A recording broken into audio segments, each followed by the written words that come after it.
Take a seat I have a question. in this blue chair.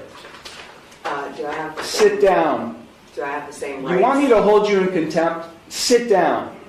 In that blue chair. Do I have the Sit down! there? One more time. Sit down. You are charged with one count of no operator's license, a minor misdemeanor subject to a maximum fine of $150 plus court costs. You also are charged with one count of expired plates, also a minor misdemeanor subject to a maximum fine of $150 in court costs. I am the authorized agent to the decedent estate.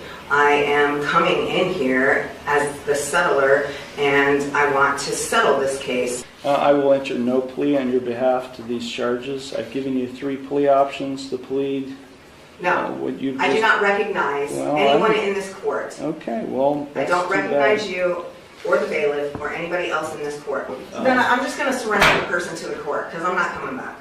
I don't know what that means. You do know what that means. I don't know what that means.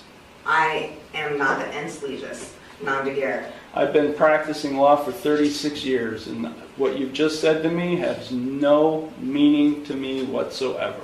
So let me say it one last time, because we have other cases to handle today. If you don't leave the courtroom and go to the clerk's window and get a trial date, which is what I'm scheduling in this case, I will hold you in contempt of court and I'll have you arrested. You either go to the clerk's window now and get a trial date, or I'll have you taken into custody now. You got it?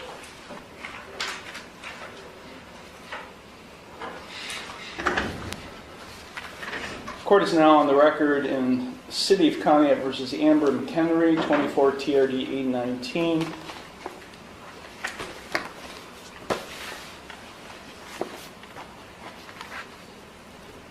Ms. McHenry entered no plea to charges of no operator's license and expired plates, each of which is a minor misdemeanor. On December 17th, I scheduled it for a bench trial for January 8th. Henry was given notice of that bench trial. I have a signed receipt in the file showing she got notice of that bench trial. Present on January 8th, 2025 was the law director along with a police officer. Ms. McHenry failed to appear. As a result of her failure to appear, I issued a warrant for her arrest. That was January 8th. It's now over a month later, February 11th, and Ms. McHenry is now turning herself in on the warrant. She's in the courtroom, and she is without an attorney. Ms. McHenry, why were you not here? I have a question about the case. Ms. McHenry, sit down. This is not your courtroom. Sit in that chair. I have a question about the case. That's not the case number that I had.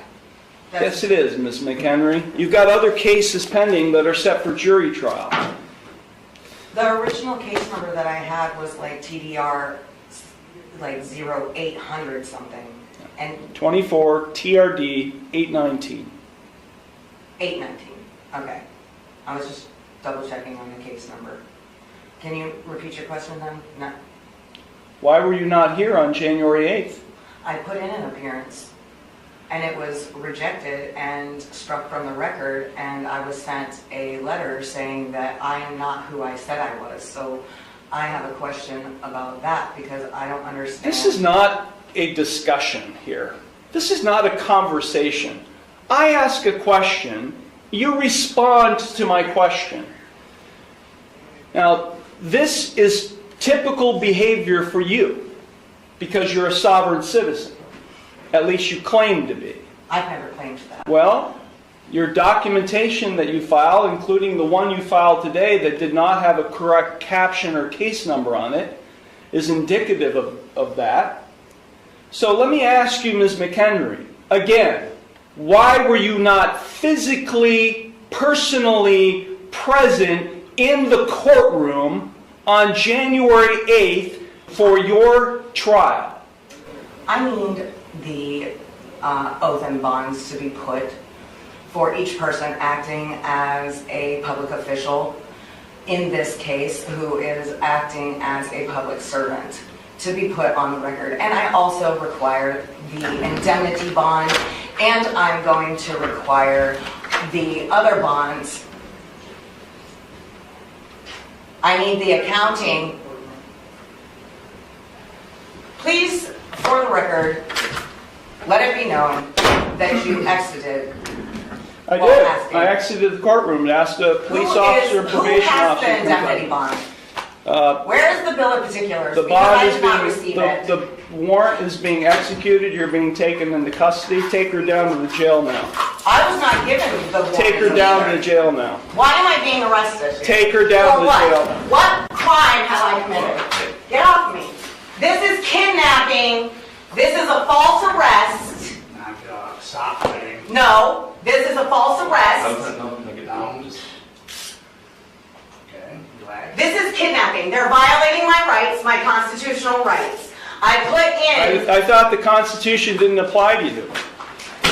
the Constitution applies to every living man and woman. Yeah. You are violating your oath, Mr. Iarochi. Well, hello everybody. How you doing? So I went to court today for a bench warrant to deal with a bench warrant that was put out for me, allegedly because I didn't make an appearance in court, but I did turn my paperwork in for that. You're allowed to turn in paperwork. You don't have to physically go to court. Paperwork is the same thing as making an appearance. However, they struck it from the record that I made my appearance. They struck the recusal of the judge from the record, and on top of that, they sent me a letter and they stated that I wasn't who I said I was, that I am who they say I am, which when I asked questions about that, the judge yelled at me and told me he didn't have to answer any of my questions. And then when I asked for the bill of particulars and the indemnity bond, I was arrested and taken into custody and held against my will. And so that's a false arrest. But not only was that a false arrest because it's all based on fraud in the first place, but secondly, they didn't read me my rights. I wasn't read my rights by the judge in the court, and I also wasn't read my rights when I was arrested. Also, they did not tell me what my charges were. So there's that. I can't wait to get the paperwork where they tell me what they're charging me with. So this is all because of the right to travel. Okay? It's all based on the right to travel freely, unencumbered, and unfettered according to the Constitution. Now, I'm going to pull up some stuff for you because people need to know what the truth is, and they're not going to really know unless I actually physically show them, because you guys, you're not going to do the research, right? You don't really care. You're just going to tell me I'm crazy and nothing that I say makes sense. You can replay all of this later because it's alive now, but they hold it up for 30 days, and you can write down all of these things if you want to. There's benchmark cases that all deal with all of this stuff, but we'll start with Ohio Revised Code. I was threatened with retaliation for threatened and retaliated against. They were trying to coerce me into basically doing business with the state of Ohio, which I don't have anything to do with. I'm not a state of Ohio resident, okay? Under section 2905, hold on, you have to have your own personal private license plate. You should go through the Department of Transportation, or you can get your own whatever, or just not even have a plate at all. Just remove it completely. Everybody needs to be doing this. We all need to recognize this. The more people who do this and realize what their rights are, the more rights you have. Right now I'm fighting by myself. Everybody else doesn't have the guts or the balls to do it. I don't know what to tell you. It's not my fault or problem. Here you go. Other things related to the case. Service announcement for all of you. So now more people can start doing it. We need to take down Admiral Maritime Law. It's the law of the dead. I'm not dead, are you? This is my public service announcement for you. I was arrested. My friend was there with me. Her and her friend were with me. They witnessed it. Everybody that was there witnessed it. Say hi, Erica. No, I look like crap. But I have witnesses, which they'll be subpoenaed eventually, and they'll be able to confirm that my rights were violated. They didn't read me my rights. They didn't tell me my charges. It's called robbery ashore. It's called piracy. Because they're in Admiral Maritime, and I'm common law. They're pirates. And committing treason. So there's that. So, just an FYI, the government's not your friend, and they're not here for you. You have to know your rights, and you have to exercise them. I'm still learning the policy and procedure part of it, but I know the law. Okay, the court is on the record in City of Conneaut versus Amber R. McHenry, case number 24 TRD 527. Court is in receipt of a pretrial report. Mr. Lewis. Thank you, Your Honor. We may have a resolution of the matter, should the court be willing to accept it, whereby the city would dismiss the fictitious plate charge at defendant's cost, and Ms. McHenry would then enter a plea of guilty to the two remaining charges of failure to reinstate, driving under suspension, and expired plates. The city would then recommend whatever fines the court would deem appropriate along with the court costs of the case. Thank you. Thank you. Mr. Sayage. Thank you, Your Honor. I did convey the offer from Authorized Lewis to my client, Ms. McHenry, after extensive talks and going over what she would be waiving today. She has decided today that she would take the plea offer along with the state's recommendation of just court costs and fines. Okay, Ms. McHenry, it's my understanding today that you wish to change, you originally entered no plea to charges of failure to reinstate an unclassified misdemeanor and expired plates, a minor misdemeanor. You wish to enter guilty pleas to those two charges. In exchange for those guilty pleas, the fourth-degree misdemeanor charge of fictitious plates would be dismissed at your cost. Is that what you would like to see happen today?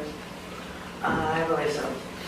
You understand by pleading guilty to those charges that you would be waiving your right to the jury trial that is currently scheduled at the end of the month, as well as all of your trial rights. We just had a trial last week, so you kind of know what a trial is like.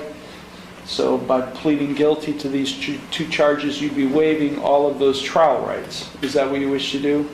Would that put an end to litigation? Yes, it would. Depending on. I'm sorry? Yes. Okay. Also, you are represented by Mr. Sayage. Have you had sufficient time to consult with him, and are you satisfied with his counsel? Yes. Okay. I do find that defendant's pleas of guilty to these minor and unclassified misdemeanor offenses in subcase A and B, failure to reinstate and expired plates, to be knowing, voluntary, and intelligent. The court will accept the guilty pleas to those two charges, and I will therefore find her guilty of those offenses. I will dismiss at the defendant's cost the fictitious plates charge in subcase. So Ms. McHenry, I did not impose community work service. I could have. I did not impose a Class 7 license suspension. I could have on the failure to reinstate charge. I've just given you a fine and cost, although I'm ordering you to provide proof of insurance on the vehicle you're driving that day. If you're not able to provide to the clerk proof of insurance on the vehicle you're driving that day, you are subject to what we call a non-compliance suspension with the Bureau of Motor Vehicles. I guess what I'm saying is, Ms. Kennery, I could have sentenced you in a much more severe way. I did not. But understand that if you're back here with similar offenses and you're found guilty of those, I will impose those. What I didn't do today, I would do at a later time.